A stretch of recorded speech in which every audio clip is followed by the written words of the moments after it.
Find some safe to play with, please. What? No.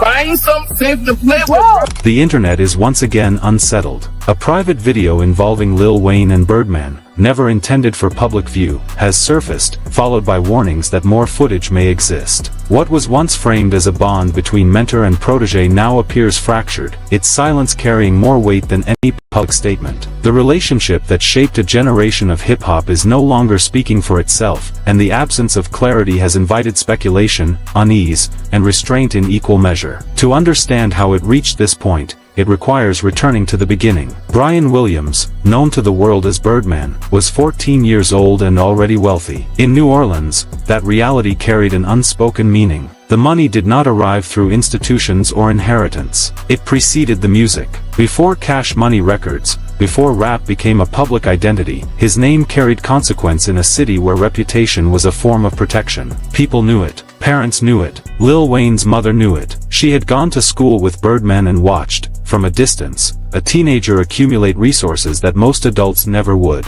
When her son spoke about joining Cash Money, fear followed. Not because she misunderstood success, but because she understood its cost. Cash Money Records was founded in 1991 by Birdman and his brother Slim. It grew locally, then rapidly, guided by a model that prioritized control, over music, over contracts, over ownership. The label's rise culminated in a major distribution deal that transformed it into a national force while preserving internal authority over its catalog and finances. The structure was efficient. It was also rigid. Decisions about payment, timing, and access flowed from the top, and those dynamics would later define much of the conflict surrounding the label. Dwayne Michael Carter Jr. entered this environment as a child. Around 9 years old when he met Birdman, Wayne arrived without a father figure in his life. Birdman did not simply sign him, he took him in. The investment was personal and total. Roles overlapped: guardian, mentor, manager, employer, until there was no clear boundary between care and control. Wayne was placed into groups designed to sharpen his skills while exposing him early to the machinery of the industry. By the time he released his first solo album at 17,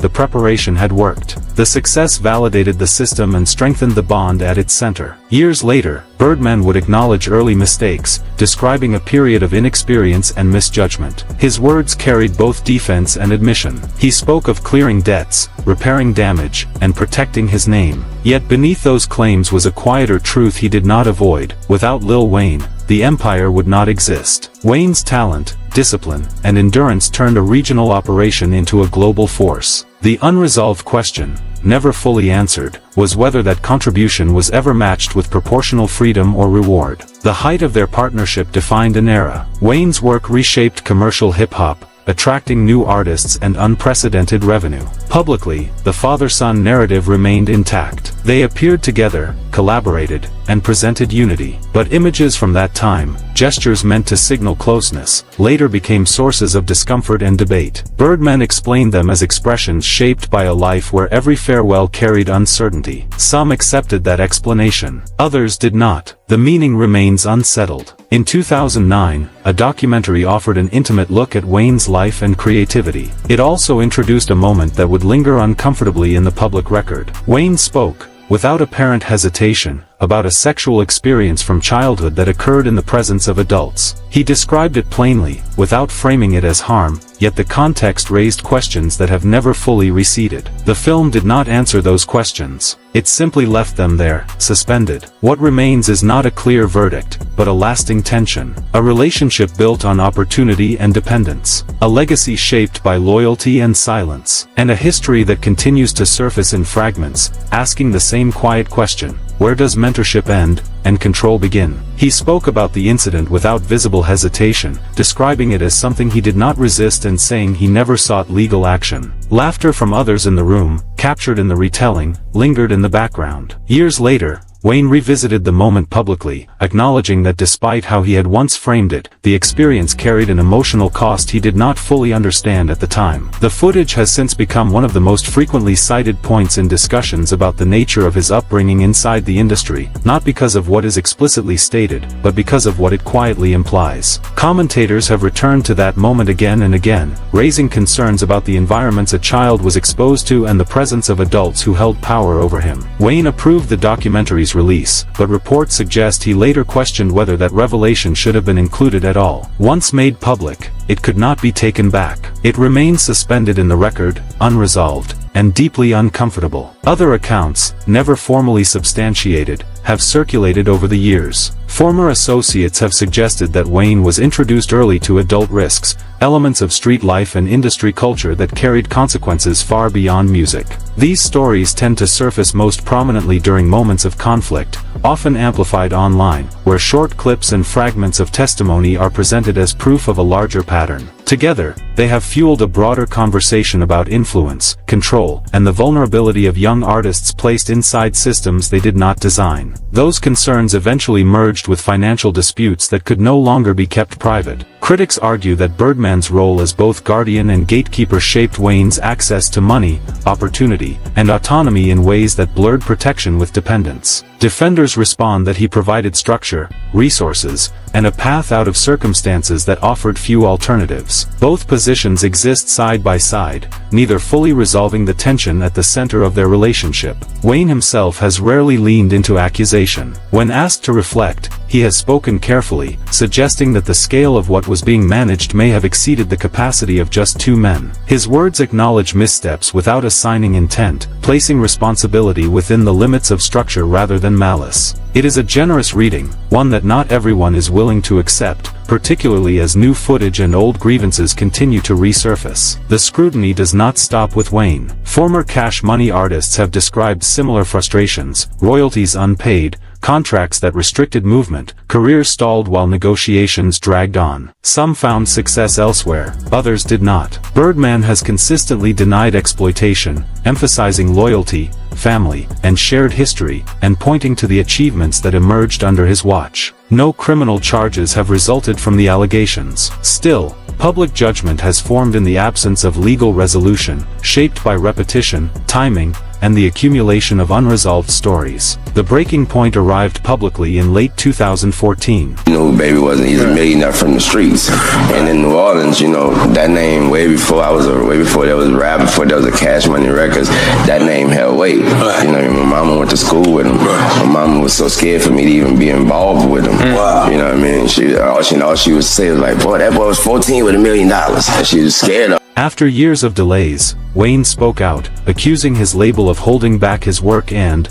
by extension, his voice. He did not describe creative disagreement. He described confinement. The statement carried weight because of who was saying it, a man who had grown up inside that structure, now calling it a prison. Weeks later, the conflict moved into court. The lawsuit was expansive, targeting contracts, royalties, and control. But beneath the legal language was a deeper demand: release. Wayne wanted separation, ownership, and the right to move forward without permission. In interviews that followed, he described completed work locked away, valuable yet inaccessible. It was an image that captured the entire relationship in a single frame: success achieved, freedom deferred, and a silence that had finally become impossible to maintain. The conflict moved fully into the open in 2015. What had once been handled behind closed doors became public, deliberate, and impossible to ignore. In January, Wayne released Sorry for the Wait 2, a project that left little room for interpretation. The words were sharp, personal, and final. On stage, the message hardened further. Night after night, crowds were led into chants that rejected Cash Money. Lyrics were rewritten in real time, affiliations reassigned, loyalties publicly withdrawn. The tone was no longer frustration. It was separation. Whatever had existed between mentor and protege, between father figure and son, appeared to have reached its end. Then the dispute crossed a line that could not be undone. In April 2015, after a performance in Atlanta, gunfire erupted near Wayne's tour bus. Multiple shots were fired. No one was injured, but the absence of physical harm did little to soften the impact. The incident introduced fear into a conflict that had already consumed years of resentment and mistrust. An indictment later that summer charged Jimmy, Pee-wee, Roscoe Winfrey with multiple counts, including aggravated assault and conspiracy. Prosecutors pointed to phone records and witness accounts that suggested the shooting may have been connected to the ongoing Cash Money dispute. Allegations circulated. Connections were implied. Denials followed. Birdman rejected any involvement, calling the claims absurd, insisting that Wayne was still his son. No charges were ever filed against Birdman or Young Thug. Legally, the case stopped there. Psychologically, it did not. From that moment on, the feud could no longer be framed as a business disagreement alone. The possibility of violence changed its gravity. It introduced a silence that words, lawsuits, and music could no longer fully control. The legal war continued through 2016 and 2017, growing more complex, more entrenched. Lawsuits stacked on top of lawsuits. Birdman countersued over the release of Wayne's music. Wayne sued Universal Music Group, alleging that funds had been mishandled and obligations ignored. Court rulings forced financial disclosures that Cash Money had resisted for years, revealing internal structures that supported Wayne's claims of mismanagement. Each filing added another layer of distance between two men whose careers had once been inseparable. By the time a resolution came in June 2018, the damage had already been done. Wayne emerged with a settlement reportedly exceeding $10 million, paid by Universal, not Birdman. He gained his release from Cash Money and full control of Young Money. The Carter V was finally cleared and released months later, 4 years after it was supposed to reach the public. It debuted at number 1. Artistically, Wayne was vindicated. The delay had not diminished his audience. If anything, it underscored the cost of the wait. But closure proved far more complicated than victory. That summer, Birdman appeared on stage at Wayne's Lil Louisiana Fest and offered a public apology. They performed together for the first time in years. They embraced. Cameras captured the moment. The crowd responded as if witnessing healing.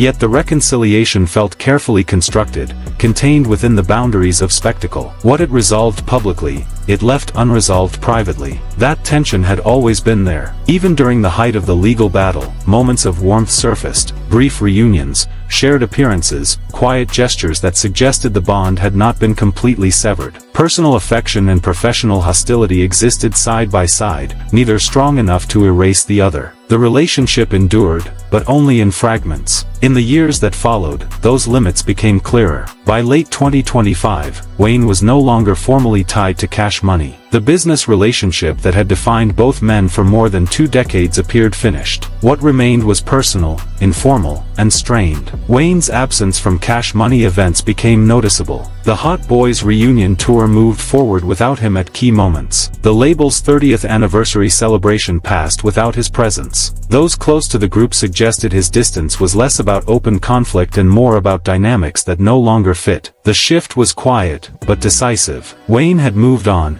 even if he had not entirely walked away. Birdman, meanwhile, continued to speak in the language of loyalty and endurance. At the Versus event, he acknowledged the losses while declaring the label immortal. He spoke of soldiers lost, of a legacy that would continue regardless of departures. Yet the remarks carried contradictions. Old grievances surfaced. Turk was publicly dismissed from the stage, reopening wounds tied to unpaid royalties and long-standing disputes. His absence from the celebration was not incidental. It reflected a pattern that had repeated for years. Those who left Cash Money rarely returned to be honored. The message remained consistent. Loyalty was remembered. So was departure. Footage from the 2025 Hot Boys reunion tour showed Birdman appearing to drift off on stage, briefly disconnected as the performance continued around him. The clip spread quickly. Some saw concern. Others saw symbolism. A figure who once embodied control and momentum now momentarily absent from his own legacy. The image lingered because it raised an uncomfortable question,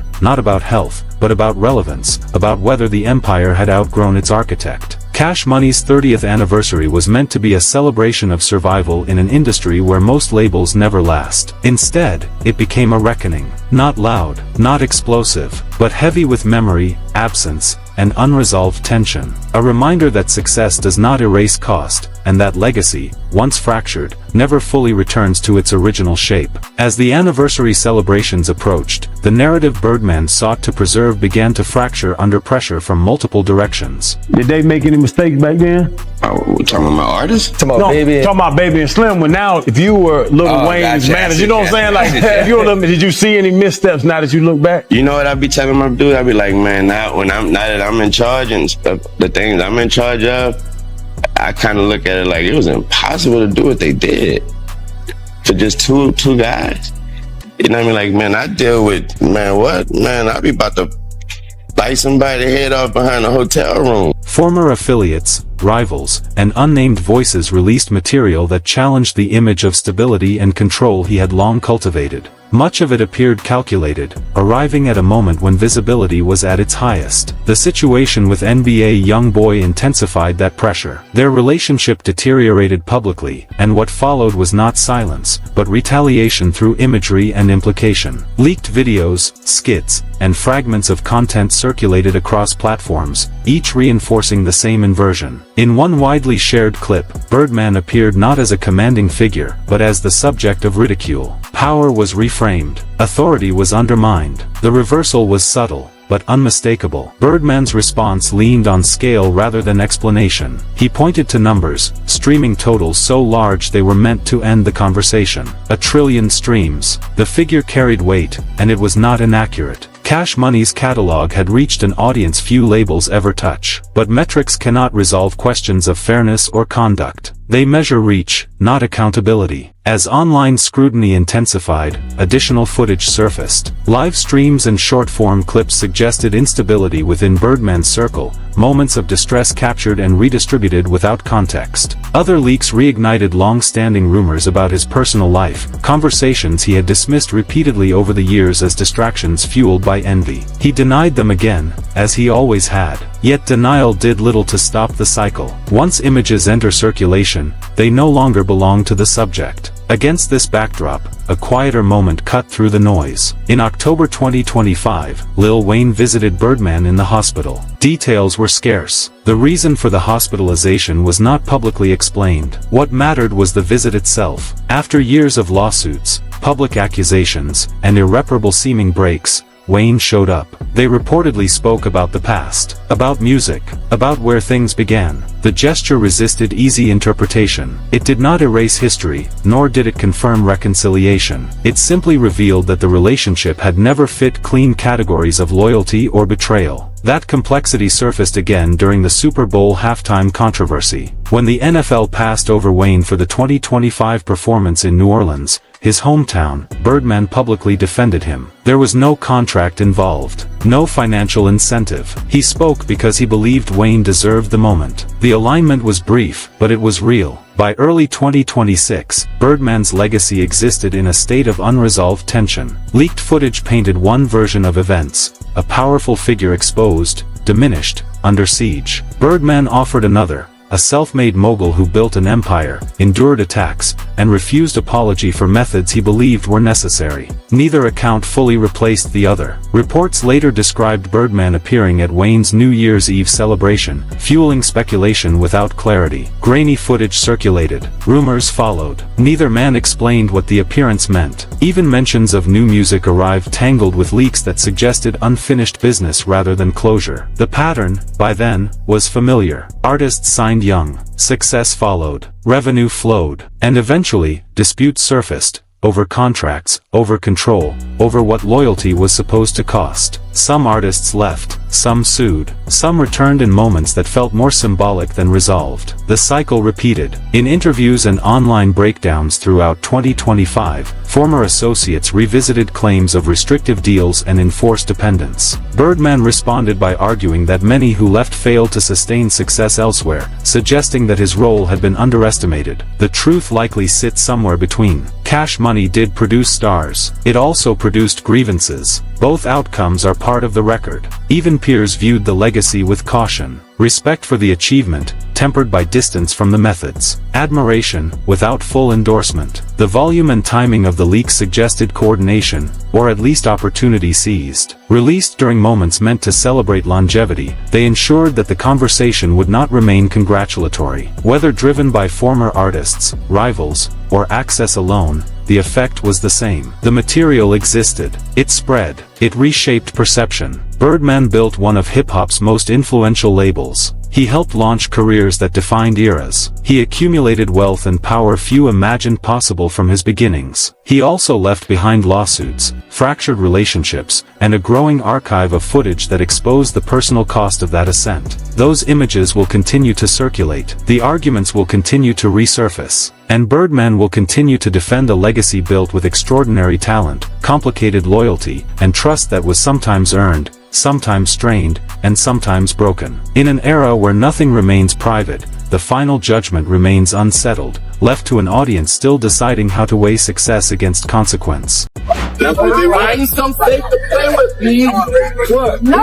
Find some safe to play with. The internet is once again unsettled. A private video involving Lil Wayne and Birdman, never intended for public view, has surfaced, followed by warnings that more footage may exist. What was once framed as a bond between mentor and protege now appears fractured, its silence carrying more weight than any public statement. The relationship that shaped a generation of hip-hop is no longer speaking for itself, and the absence of clarity has invited speculation, unease, and restraint in equal measure. To understand how it reached this point, it requires returning to the beginning. Brian Williams, known to the world as Birdman, was 14 years old and already wealthy. In New Orleans, that reality carried an unspoken meaning. The money did not arrive through institutions or inheritance. It preceded the music. Before Cash Money Records, before rap became a public identity, his name carried consequence in a city where reputation was a form of protection. People knew it. Parents knew it. Lil Wayne's mother knew it. She had gone to school with Birdman and watched, from a distance, a teenager accumulate resources that most adults never would. When her son spoke about joining Cash Money, fear followed. Not because she misunderstood success, but because she understood its cost. Cash Money Records was founded in 1991 by Birdman and his brother Slim. It grew locally, then rapidly, guided by a model that prioritized control, over music, over contracts, over ownership. The label's rise culminated in a major distribution deal that transformed it into a national force while preserving internal authority over its catalog and finances. The structure was efficient. It was also rigid. Decisions about payment, timing, and access flowed from the top, and those dynamics would later define much of the conflict surrounding the label. Dwayne Michael Carter Jr. entered this environment as a child. Around 9 years old when he met Birdman, Wayne arrived without a father figure in his life. Birdman did not simply sign him, he took him in. The investment was personal and total. Roles overlapped: guardian, mentor, manager, employer, until there was no clear boundary between care and control. Wayne was placed into groups designed to sharpen his skills while exposing him early to the machinery of the industry. By the time he released his first solo album at 17, the preparation had worked. The success validated the system and strengthened the bond at its center. Years later, Birdman would acknowledge early mistakes, describing a period of inexperience and misjudgment. His words carried both defense and admission. He spoke of clearing debts, repairing damage, and protecting his name. Yet beneath those claims was a quieter truth he did not avoid: without Lil Wayne, the empire would not exist. Wayne's talent, discipline, and endurance turned a regional operation into a global force. The unresolved question, never fully answered, was whether that contribution was ever matched with proportional freedom or reward. The height of their partnership defined an era. Wayne's work reshaped commercial hip-hop, attracting new artists and unprecedented revenue. Publicly, the father-son narrative remained intact. They appeared together, collaborated, and presented unity. But images